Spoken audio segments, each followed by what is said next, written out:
So hello guys, so today I'm gonna show you Windows 10, the latest version on a pretty low end laptop. This is actually Lenovo IdeaPad 149 Let me show you the properties. This device specification is actually this is a Intel Celeron CPU and which have a 4 GB of RAMs and 3.88 GB is usable, and this is a 64-bit operating system. As you can see, I have Windows 10 Pro edition and the latest version is already installed. So let me show you the performance. As you can see, with Windows running on the background is actually using 40 to 50% of my CPU. So I don't think actually this is very good. Windows processors take a lot of system memory.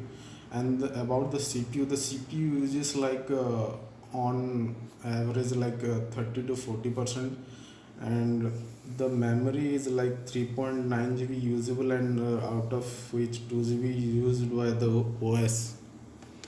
So I don't think running Windows 10 on a 4 gigs of RAM system is like a very good idea, because if you are going to use some heavy application, this is not going to do it.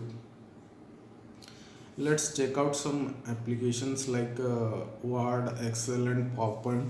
So the Word is actually running pretty fine, there is no problem. And now we are going to see how Excel does. Excel is also actually running pretty fine, no problem here. So let's move on to the PowerPoint. PowerPoint is also running actually quite good, no problem also here. Actually, you can actually use the system applications quite fine, but if you want to use like heavy application like Adobe Photoshop, Adobe Premiere, this is not going to do it. Let's open the AS browser.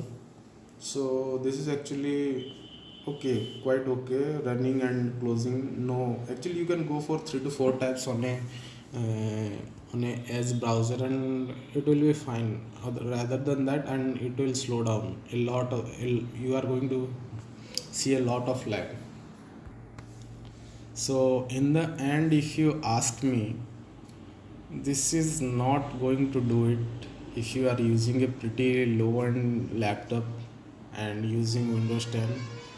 This is actually not going to do all type of hard work. It can do something, but not like you will not get the satisfaction of doing something.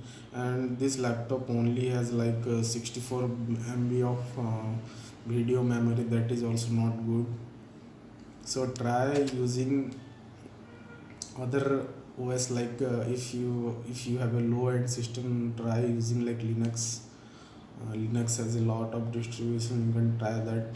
And I would recommend not to do this, because yes, it is quite responsive now, but I'm only installed the OBS and nothing else in this system, so that's why this is performing all right. But when you gather too much program in this system, this is going to be a nightmare. So in the end, I would like to say that this is not going to be okay.